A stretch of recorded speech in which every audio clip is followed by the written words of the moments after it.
Mathieu Nicourt pour la bagarre.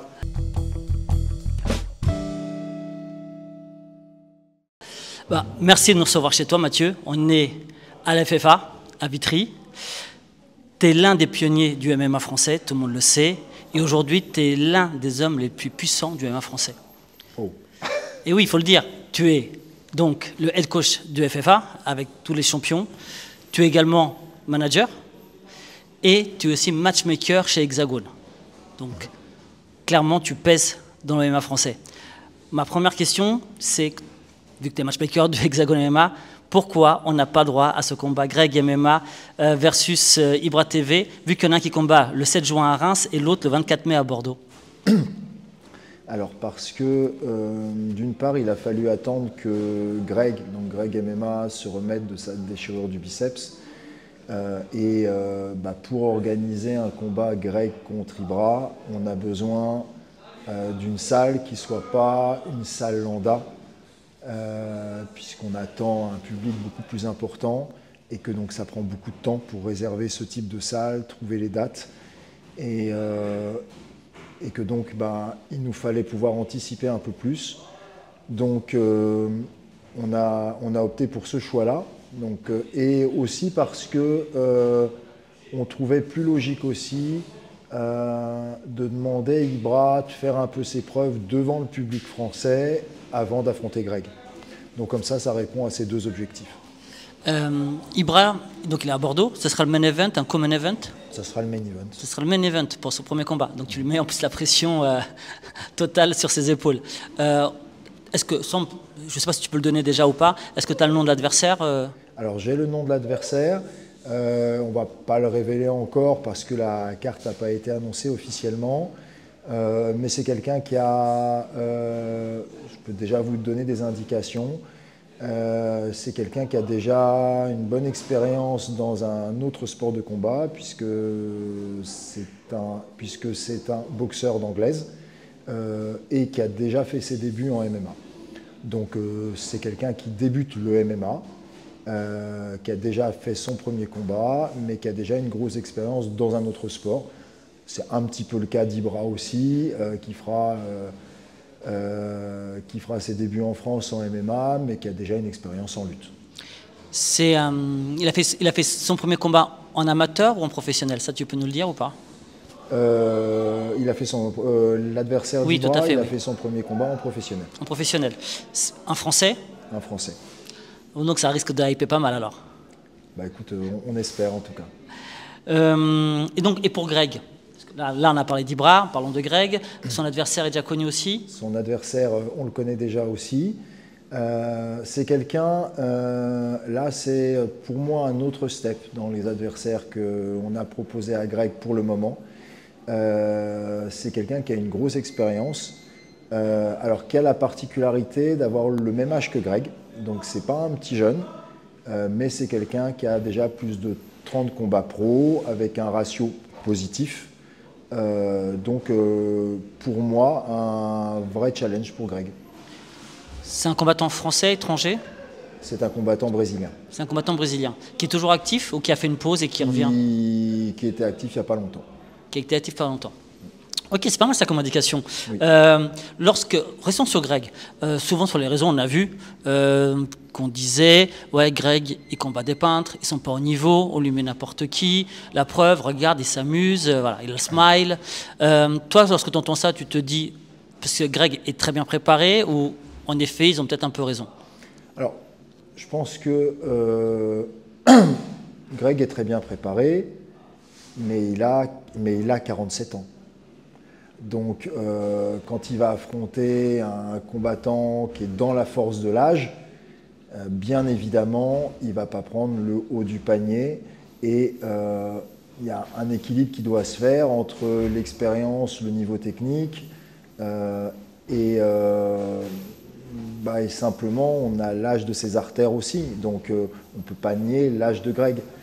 Là, c'est pour ça que là, ça va être une nouveauté pour moi. C'est quelqu'un qui a le même âge que Greg, je crois à une année près, et qui a une grosse expérience, et qui est resté actif ces derniers temps aussi. Donc pour moi, ça va être un test intéressant pour Greg. Forcément, les deux vont combattre, donc là, comme on disait, au mois de mai et au mois de juin. Est-ce qu'on pourrait espérer les voir s'affronter d'ici la fin de l'année? Alors, en tout cas, on fait au mieux. Je ne peux pas te dire encore de donner de date précise, mais en tout cas, on essaye de faire au plus vite, évidemment, mais avec toute l'organisation, le temps d'organisation que demande un combat de ce type-là et qui va forcément attirer un public très très important en nombre. Ça risque peut-être d'être l'un des combats les plus hypés de France. Bah écoute, en tout cas, on espère que ça va plaire au public. Ouais. Aujourd'hui, c'est quoi pour toi les points forts avant le combat de Ibra? Parce que c'est vrai qu'on l'attend aussi pour être sûr de ses points forts et de ses points faibles. Pour toi, c'est quoi ses points forts? C'est son strike, comme il l'annonce, sa lutte? Pour Ibra, moi je m'attends plus quand même à ce que son avantage par rapport aux autres combattants, ce soit sa lutte. Après, on a Mathieu Duclos qui combat régulièrement sur Hexagone, qui s'entraîne avec lui, qui lui nous dit qu'il a beaucoup progressé en boxe. Donc ça va vraiment être la surprise pour le coup. Et d'ailleurs, on l'a croisé récemment avec Prince, que tu connais très bien, un de tes élèves, qui tournait avec lui, et ça a envoyé du lourd. En effet, on a pu l'assister. Continuons avec l'Hexagone. Aujourd'hui, toi, tu es situé Hexagone à quel niveau au niveau français? Première organisation, deuxième organisation, et au niveau européen, comment tu le situes, Lorga? Alors, en France, je dirais qu'il y a pour l'instant, à mon avis, deux organisations qui se tirent la bourre. J'aurais tendance à placer Hexagone en premier, mais on va dire qu'il y a deux grosses organisations qui sont Hexagone et Ares. Donc ça, c'est pour la France. Et le prochain projet pour Hexagone, c'est de devenir un des leaders européens, effectivement. Je ne peux pas encore dire où on se situe dans la hiérarchie européenne. Est-ce que vous avez les moyens de votre ambition? Et je dis ça parce qu'on a vu récemment des orgas françaises avoir des difficultés économiques. Est-ce qu'Hexagone est armé pour aller de l'avant à ce niveau-là? Alors on l'espère, mais en fait on peut pas, personne ne peut être sûr à 100% d'être armé pour aller jusqu'au bout de ses ambitions. Il y a des revers, il y a des choses qu'on ne peut pas prévoir. On prend des risques aussi. Des fois ça passe, des fois ça peut ne pas passer. Donc c'est un métier à risque. Hein. Il y a beaucoup de gens qui investissent de l'argent, qui prennent des risques en espérant que ça va marcher. On ne peut pas en être certain. On essaye de gérer au mieux. Et on essaye surtout, c'est un petit peu ce qu'on veut essayer de montrer, que peut-être à la différence d'autres organisations qui étaient à perte pour des sommes très très importantes, mais ça pouvait être un choix stratégique aussi, hein, de se faire racheter, mais en ayant dépensé beaucoup d'argent. Hexagone, la stratégie, c'est d'arriver à être rentable par nous-mêmes, c'est-à-dire à être bénéficiaire sur l'ensemble de nos événements, et on commence à y arriver maintenant. Donc c'est de très bon augure. Je pense qu'on doit être peut-être la seule organisation française à être dans ce cas-là pour l'instant. Alors, je ne dis pas que c'est votre cas, mais on sait, nous, de nos propres sources, que, grosso modo, des événements de grande ampleur de MMA professionnel, c'est entre 250 à 300 000 euros la soirée. Et c'est vrai que pour rentabiliser ça, il faut forcément des sponsors, des partenaires, des investisseurs, la télé aussi, c'est très important aujourd'hui. Et ça, souvent, on ne le voit pas lorsqu'on... Parce que ça fait, si tu fais 10 combats dans l'année, ça fait quand même 2,5 millions à 3 millions d'investis. Aujourd'hui, si je te dis que Hexagone est devenue la première organisation française en termes de pépites, parce que là, on a vu dernièrement toutes les pépites que vous avez signées. Il y a Paul Denat, Alan Landouzi, Wally Tondia, Samba Sima, j'en oublie, j'en suis désolé, Théo Ulrich, et pas que, parce que tu as aussi comme assigné quand même Wilson Varela, tu as Mathieu Leto, Romain Debienne, Michael Aljarouge, Amin Ayoub, etc., etc., etc. Prince Walla, on ne va pas tous les faire, sinon on va passer des heures, mais il y a quand même de très très gros noms aujourd'hui qui ont signé chez vous, qui ont préféré venir chez vous qu'ailleurs, parce qu'on sait qu'il y a d'autres organisations qui les voulaient. Qu'est-ce qui a fait la diff chez vous? Alors, j'espère en tout cas que c'est la relation de confiance qu'on a pu établir avec les combattants. Je pense que c'est ça qui a été la différence principale. Donc à nous de leur donner raison. Toi aujourd'hui, tu penses que l'avenir du MMA européen est forcément français quand tu vois toutes ces pépites? Oui, je pense objectivement. Alors je vois toutes ces pépites, comme tu dis, mais je vois surtout le bond prodigieux qu'on a fait depuis la légalisation. Je ne vois pas d'autres pays européens il y a quelques rares cas exceptionnels, mais par exemple, bien sûr, en République tchèque, tu as une très grosse organisation qui va payer très cher. Tu as le KSW, bien évidemment. Mais pour moi, ces organisations ont la chance de bénéficier de promoteurs qui sont des multimillionnaires. Qui acceptent de dépenser énormément d'argent pour développer des très beaux shows, et c'est une chance pour les combattants. Mais la particularité d'Hexagone, c'est de se vouloir rentable le plus vite possible. D'où l'équilibre des budgets, d'où parfois des casse-têtes aussi pour les cartes, parce qu'il faut satisfaire nos différents investisseurs. D'où le fait de faire beaucoup d'événements aussi. Et évidemment, ça demande un travail acharné de l'ensemble de l'équipe Hexagone. Est-ce que tu pourrais... Comment toi tu expliquerais qu'aujourd'hui le MMA, sans conteste, en France, c'est devenu le sport numéro 1 des sports de combat, et c'est sûrement peut-être le deuxième ou troisième sport préféré des jeunes? Alors, moi ça, je l'expliquais déjà 25 ans en arrière, alors que personne n'y croyait. Pour moi, le MMA, c'est le rêve de tout pratiquant d'arts martiaux et sports de combat. Parce que quand on pratique un art martial et un sport de combat par extension, ce qu'on cherche à être, c'est le plus efficace possible. Sinon, on fait un autre sport. On peut faire du football, on peut faire du tennis, on peut faire du basket. Si on fait un sport de combat, c'est parce qu'il y a ce mythe de la technique la plus efficace, qui d'ailleurs n'est pas un mythe, parce qu'il y a ce souhait, ce rêve d'être le combattant le plus complet, le plus efficace. Et pour moi, beaucoup de gens en ont rêvé avant, et le MMA a permis de réaliser ce rêve en fait, c'est-à-dire toutes les techniques réunies dans un seul espace. Passons justement à ton rôle de coach. Tu viens justement commencer d'en parler. Tu es donc le head coach du FFA depuis très longtemps. Tu as eu comme combattant très connu, pas que, mais voilà, Fernand Lopez. Plus récemment, tu as des champions. Tu as eu Elder Fernandez, qui a été champion donc, à Hexagone, Prince Alouana, tu as Nikolai Bivol aussi. Donc, tu sais créer des champions. Toi, est-ce que tu entraînes toujours de la même façon il y a 20 ans? Et aujourd'hui, qu'est-ce qui a changé dans ta façon d'entraîner? Alors, il y a beaucoup de choses qui ont changé. En fait, là, tu as cité des combattants de différentes générations. On aurait pu parler de Michael Lebou, qui a été formé ici à Vitry aussi. Tout à fait. Et de plein d'autres combattants encore. En fait, dans les élèves que tu as cités, il y a des anciens élèves aussi qui ont fait leur début ici, qui ont appris le MMA ici, fait leur carrière amateur, des fois une grosse partie de leur carrière pro. Certains, comme Prince Aounala, ont maintenant leur propre salle. C'est-à-dire que Prince, il a été mon élève, mais actuellement il est coach aussi, il forme ses propres élèves. Donc c'est une histoire quelque part qui se poursuit à travers les générations. Et puis il y a la dernière génération comme Nikolai Bivol, qui a débuté il y a quelques années à peine le MMA à la Free Fight Academy et qui arrive maintenant à disputer la ceinture Hexagone.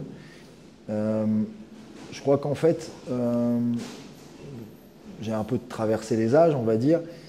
Évidemment, il y a beaucoup de choses qui ont évolué. La technique, déjà, les techniques enseignées ne sont plus exactement les mêmes. On ne combat plus en MMA maintenant qu'on combattait il y a 25 ans. Il y a de nouvelles techniques spécifiques au MMA qui sont venues s'ajouter au fur et à mesure. Pour citer un secteur bien particulier, l'utilisation de la cage, le fait d'utiliser une paroi verticale, il n'y a que en MMA que cette situation existe. À l'époque où je combattais, par exemple, bien sûr, on utilisait la cage, mais c'était quelque chose qu'on faisait un peu plus à l'instinct, parce que le MMA était plus, à cette époque-là, une juxtaposition de techniques qui venait de plusieurs sports différents. On commençait à développer un jeu spécifique pour le MMA. Maintenant, il y a vraiment un jeu spécifique très, très élaboré pour le MMA. Pour moi, la principale différence, elle est là.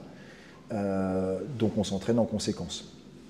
Est-ce que tu entraînes de façon différente tes amateurs, tes débutants et tes professionnels? Quand je dis que tu entraînes différemment, je parle humainement. Est-ce que tu es différent, non pas en tant que coach, mais en tant qu'humain qui va enseigner? Est-ce que tu es plus dur avec certains qu'avec d'autres, ou plus conciliant ou résilient? Alors, je pense que je m'adapte plutôt aux individus qu'au fait de savoir s'ils sont amateurs ou professionnels. Après, bien sûr, la teneur des entraînements n'est pas la même, la charge de travail n'est pas la même, mais je pense que chacun d'entre nous est différent et que j'essaye d'apporter aux uns et aux autres l'aide la plus adaptée à son cas. Voilà. Tu vas en avoir qui vont arriver, qui manquent cruellement de confiance en eux, à qui je vais essayer de, parfois sur la base de mon expérience, ou de travail théorique que j'ai pu faire, à qui je vais essayer de donner des clés pour prendre confiance en eux, pour surmonter leurs craintes, pour pouvoir exploiter leur potentiel. T'en as qui vont avoir le problème inverse, qui ont trop confiance et qui viennent à l'entraînement sans stress, mais du coup peut-être pas avec le sérieux qu'il faudrait. Donc là, je vais essayer de les appeler, de les motiver à être présents. Donc en fait, je vais m'adapter aux uns et aux autres. Et après, on parlait de différence par rapport à avant. Quand j'ai commencé, c'était moi qui faisais tout en fait. J'étais vraiment un homme à tout faire. J'étais un compétiteur, j'étais coach, j'étais le gérant de ma salle, j'étais mon propre manager et le manager de mes élèves. J'entraînais les loisirs, les débutants, les compétiteurs. Au début, tout ça, c'était dans un seul cours souvent. Après, ça s'est spécialisé. Après, il y a eu plus de créneaux. La différence aussi maintenant, c'est que j'ai une équipe, c'est-à-dire que je ne suis plus tout seul. Il y a une équipe de coachs à la Free Fight Academy qui sont, pour une très grosse majorité, mes anciens élèves. Donc ça, c'est une grosse fierté aussi, qui ont commencé le MMA à la Free Fight Academy, qui ont une carrière de compétiteur et qui sont devenus coachs à la Free Fight Academy ensuite. Donc là, il y a une continuité qui est très importante pour moi. Et donc, qui vont prendre en charge chacun un type de public aussi. Tu as croisé Gary Descordés à l'accueil, qui a été le champion du KOC des frères Fernandez il y a déjà très longtemps, qui m'aide à gérer la salle de plus en plus. Tu as vu Abdella Belaoui, qui a débuté alors que c'était un enfant ici à la Free Fight Academy, qui encadre des cours pour les compétiteurs actuellement. Qui coach les compétiteurs aussi. Et ils contribuent tous, bien sûr, à l'évolution des différents combattants du club. C'est-à-dire que c'est plus mon travail, c'est le travail de l'équipe Free Fight Academy. Est-ce que ça veut dire qu'il y a une patte Free Fight Academy? Alors en tout cas, j'espère. Quand je vois Abdella qui donne ses cours, qui reprend parfois pratiquement des phrases que j'aurais pu dire moi-même, et qui organise ses séances où, bien sûr, il adapte, il crée ses propres séances, mais je crois qu'il y a une logique, en tout cas, qui lui vient de l'enseignement qu'il a reçu ici, oui. Toi, aujourd'hui, en tant que head coach, ce serait quoi pour toi le rêve ultime? Est-ce que ce serait d'entraîner un de tes combattants à l'UFC, être derrière la cage, entre guillemets, pour lui donner des consignes? Ce serait quoi pour toi vraiment le top? Alors, mon rêve, c'est que chacun puisse en tout cas se réaliser, aller au maximum de ses possibilités. Évidemment, on a déjà eu des combattants à Hexagone bien sûr, mais au KSW, au Bellator, au PFL. Alors, je ne les ai pas suivis jusqu'à l'UFC, mais Michael Lebou, qui a été formé ici, a été à l'UFC, Nora Cornol également. Donc c'est un plaisir de voir ces combattants aller jusqu'au plus haut niveau. Et je sais que les bases qu'ils ont acquises ici, en tout cas j'espère, ça leur apporte et ça a contribué à leur permettre d'aller où ils vont. C'est évidemment un plaisir quand ils sont toujours au club, comme Nicolas Ebivol qui combat au KSW en même temps que sur Hexagone MMA, qui arrive à la ceinture, parce que ça c'est la dernière génération de combattants que j'ai formés à leur début, qui maintenant continuent d'être entraînés par notre équipe à la Free Fight Academy. Donc c'est une satisfaction de les accompagner le plus loin possible, mais je dirais que je préfère à la limite, tu vois, suivre une personne avec lesquels j'ai de réels atomes crochus, avec lesquels il y a une réelle complicité, un réel partage. Je préfère emmener cette personne-là jusqu'au championnat de France amateur que d'emmener un combattant à l'UFC où on fait ça uniquement pour le business. Ouais, l'humain avant tout. Oui, c'est vraiment là ce qui me donne le plus de plaisir. Bah, continuons en parlant de rêves. Tu as pu récemment réaliser l'un de tes rêves. Tu as écrit La Dame Noire, ton premier roman. Tu as mis grosso modo 3 ans à l'écrire. On sait que c'est une inspiration, tu t'es inspiré des Seigneurs des Anneaux, de Conan le Barbare. Mais pourquoi as-tu avant tout voulu écrire ce livre et pourquoi tu as choisi ce type comment dirais-je, de monde, de registre, de genre, de genre, ouais. Alors, pourquoi avoir voulu l'écrire? Depuis toujours, j'avais envie d'écrire. C'est un besoin, comme le fait de pratiquer un sport de combat. C'était quelque chose qui faisait partie de moi aussi. Le combat a pris une grosse part de ma vie pendant très très longtemps, mais ça a toujours été présent en moi, le besoin de m'exprimer, et plus précisément à l'écrit. Donc c'était un autre rêve en fait, que j'avais besoin de réaliser pour me sentir en paix avec moi-même en tout cas. Tout comme le sport de combat, ça a pu être nécessaire à mon équilibre, le fait d'écrire c'est nécessaire à mon équilibre. Donc de toute façon j'ai pas trop le choix, j'ai ce besoin d'écrire, j'ai une imagination débordante qui travaille en permanence et en fait il faut que je la canalise. Et le fait d'avoir pu concrétiser ça, d'arriver au bout d'un roman et de continuer encore en trouvant un éditeur et d'avoir une sortie officielle d'un roman chez un véritable éditeur, ça c'était un rêve effectivement. D'ailleurs, tu peux nous dire où est-ce qu'on peut trouver ton livre? Alors l'éditeur c'est Rivière Blanche qui est un petit éditeur, mais un vrai, avec pignon sur rue, qui est piloté par un grand monsieur qui s'appelle Jean-Marc L'Officier, qui est un vrai passionné, un véritable expert de la littérature fantastique, plus que fantasy d'ailleurs, qui est plus la caractéristique de la maison d'édition. Pour la petite histoire, c'est un monsieur qui a vécu aux États-Unis, qui a travaillé comme scénariste pour Marvel. Donc il y a un background très, très important aussi et je suis vraiment honoré qu'il ait aimé mon livre et qu'il m'ait fait confiance.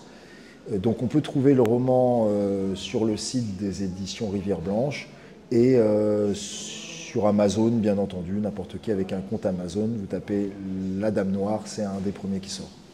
Je vais essayer de pitcher le livre. Tu me corrigeras si c'est besoin, tu compléteras. Donc on suit le personnage principal qui est Blade, dont la vie est toute tracée à la base, mais il décide de changer et de prendre sa vie donc en main. Il décide de partir à l'aventure lorsqu'il rencontre, et là je te laisse finir de raconter peut-être un peu mieux que moi, il rencontre donc un personnage qui l'emmène dans un autre univers, la République de Tanis. Peux-tu nous parler un peu de cette République de Tanis? Parce que là, ça m'intéresse. Parce que tu as choisi, c'est pas par hasard que tu as décidé que cette République ait ce type de, comment dirais-je, de gouvernance. Tu peux nous expliquer un peu pourquoi tu as choisi ce type de gouvernance pour la République de tennis? Oui, alors peut-être avant, parce que je n'ai pas répondu à ta question précédente, pourquoi le registre de la fantaisie? Parce que, comme tu l'avais dit, j'avais moi été un gros lecteur, un passionné de Tolkien et du Seigneur des Anneaux, de Robert Howard, donc avec entre autres le personnage Conan le Cimérien, qui a donné le film Conan le Barbare, que tout le monde connaît ensuite. Donc c'est des univers qui, moi, ont cultivé mon imagination, donc c'était naturel de poursuivre dans ce registre-là. Et la raison pour lesquelles, et l'autre raison pour laquelle j'ai choisi ce registre, c'est parce que je voulais être parfaitement libre. Et la fantaisie, ça apporte ça. Ça permet, en tout cas pour moi, ça permet de parler du monde réel, mais sans aucune barrière en fait. Puisque on situe l'adversaire, on situe l'histoire dans un autre univers. Donc on est vraiment extrêmement libre. Et c'était ça, moi, qui m'intéressait. Et la République de Tanis et ce type de gouvernance, il y a évidemment des parallèles avec notre monde aussi. En tout cas avec le monde tel que moi je l'ai appréhendé. Ça permet de parler un peu de notre monde, des problématiques qui parfois sont très actuelles. Parce que je me suis posé la question à un moment donné si ce personnage ne te ressemblait pas aussi un peu. Parce que souvent on dit que lorsqu'on écrit, c'est aussi quelque part une partie de nous-mêmes. Parce qu'à la base, toi non plus, tu n'étais pas destiné à faire du MMA. Tu es issu d'une famille qui, entre guillemets, à ce moment-là, qui ne se dirige pas vers ce type de sport. Lui, il décide de prendre sa vie en main, et toi, c'est un peu la même chose. Donc, est-ce qu'on peut faire un peu ce parallèle déjà par rapport à ça, entre le personnage et toi? Alors, si, évidemment, je pense que quand on écrit, forcément, on écrit aussi avec ce qu'on est soi-même. Et forcément, il y a une partie de mon vécu qui transparaît dans cette histoire, dans le personnage principal. Et en fait, c'est surtout exprimer des ressentis que moi j'ai pu avoir, mais les exprimer à travers les aventures d'un personnage fictif, mais bien évidemment, il y a beaucoup de moi dans ce livre. Oui, il y a beaucoup de toi, oui, tout à fait. D'ailleurs, dans ton roman qui aborde des thèmes tels que la quête de soi, la transgression des lois établies, par rapport à tout ça, tu as voulu faire passer quoi comme message? Alors en fait, avant de vouloir faire passer un message, j'ai voulu exprimer quelque chose. Effectivement, moi j'ai grandi dans un univers qui était assez aseptisé, où j'avais pas d'inquiétude pour les lendemains, mes parents avaient une bonne situation, mais où je m'ennuyais profondément et où j'avais beaucoup de mal à trouver du sens à la vie. Et forcément, je parle d'un personnage qui est un peu dans ce type de situation-là et qui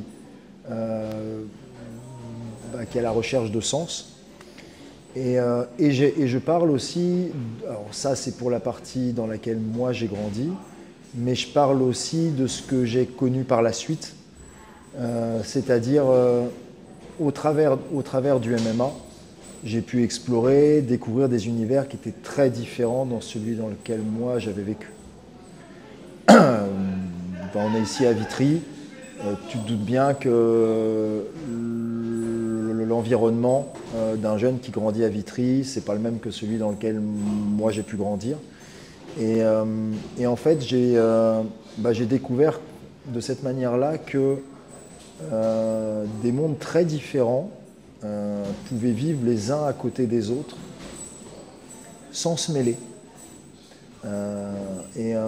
Moi encore, je passe de l'un à l'autre. Je travaille à Vitry, je vais parfois sur Paris où j'ai grandi enfant, j'habite à la campagne. Donc c'est trois univers qui n'ont rien à voir les uns avec les autres. Et quand on a des discussions dans ces trois univers, quand on a des interactions, tu vois bien que les repères, les notions de bien et de mal, ce n'est pas exactement les mêmes. les notions de ce qui est violent ou ce qui ne l'est pas ne sont pas les mêmes non plus. Et en fait, c'est la confrontation de tous ces univers-là qui, moi, m'a d'abord intrigué, fasciné et dont j'ai eu envie de parler dans le roman. D'ailleurs, ton roman a un nom, moi qui m'interroge, c'est La Dame Noire. Je me suis posé la question, pourquoi ce titre? Alors, il faut savoir que ce n'était pas le titre que j'avais choisi moi initialement. C'est quand Jean-Marc L'Officier de Rivière Blanche m'a appris qu'il acceptait mon livre, qu'il acceptait de l'éditer. Il m'a dit, écoute, j'aimerais que tu changes le titre. Je vais t'en proposer 3 qui sont issus de chapitres de ton livre. Et dans les 3 chapitres, il m'a proposé 3 titres de chapitres, dont La Dame Noire. Et c'est celui-là que j'ai choisi parmi ceux que me proposait mon éditeur. Parce que finalement, il faut lire le livre évidemment. On ne va pas spoiler. Mais ce personnage de la Dame Noire, dans la vie du personnage, il est très très important. C'est pas le personnage principal dans le sens où il apparaît de manière épisodique, mais cette Dame Noire, c'est finalement, sans être vraiment là, elle est présente du début à la fin du roman. Et elle est pour beaucoup dans la construction de l'intrigue. Donc je pense que c'était un élément prépondérant. En tout cas, nous, on vous invite à aller le lire, à aller prendre du plaisir, surtout si vous aimez ce type de roman. C'est un des Anneaux. Il y en a, je sais, qui sont fans, donc n'hésitez pas, faites-vous plaisir, allez acheter le livre. En plus, c'est bientôt les vacances, donc c'est l'occasion de se faire plaisir sur la plage, à lire des bons bouquins. Et d'ailleurs, est-ce que tu envisages de continuer cette carrière d'écrivain? Alors, en fait, je n'envisage pas. C'est déjà le cas, donc le tome 2 est en écriture déjà. Voilà une bonne nouvelle. Tome 2 est en écriture. J'espère qu'il ne mettra pas 3 ans à arriver. Je vais faire de mon mieux en tout cas. En tout cas, voilà quelqu'un de très actif. Il est matchmaker, il est manager, il est head coach, il est écrivain, il fait du cinéma et plein d'autres choses. Quelqu'un à suivre sur les réseaux, Monsieur Mathieu Nicourt, merci beaucoup de nous avoir reçus. C'était un grand plaisir, comme d'habitude, de partager avec toi. On se dit à très vite sur la bagarre. Sinon, vous savez, Vitry, FFA, Hexagone, allez prendre des places parce que les beaux combats, ils arrivent très vite.